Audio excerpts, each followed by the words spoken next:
So the question asks, let's talk about healing and the importance of taking time to heal. So it's seven different things that taking time to heal does for you.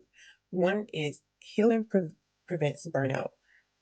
When you push through pain, stress, or exhaustion without taking breaks, your body and your mind eventually crash. Rest gives your nervous system a chance to reset.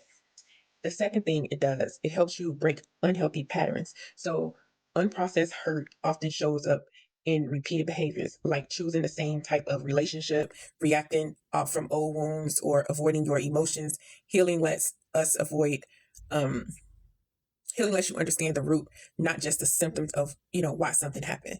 And then your body holds emotional stress, trauma, emotional overwhelm can trigger headaches, stomach issues, sleep problems, or more. Giving yourself time to heal reduces the physical toll that it has on your body. And then healing builds emotional resilience. When you work through your experiences, you become stronger, more capable of handling future challenges with clarity instead of fearing. Or instead of fear or being overwhelmed, it also improves the way you show up for others. You can't pour from an empty cup. And I say this all the time. Taking time to heal makes you more patient, compassionate, and emotionally available in your relationships. And then healing restores your sense of self.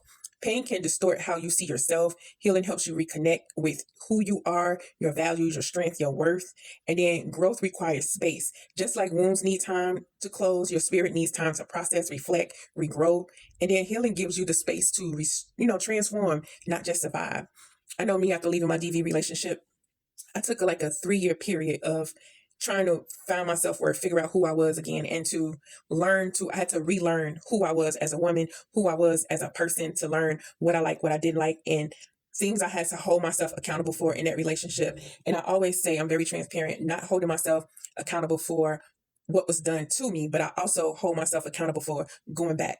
See, I think when you truly heal and on a healing journey, you have to not always be the victim, but you have to know what was your part in a situation. So for me, and this is just what I believe, for me, I feel like me being accountable and looking at the things that I did in a situation to play what the part that I played in what was going on with me. And when I say the part that I played, me going back, whether it was out of fear, being love bombed, or whatever the case may be, me going back, putting myself back in that situation of unsafety, or in all of the things, putting myself back in that situation to be hurt or harmed, or putting myself in harm's way, that's what I had to forgive myself for.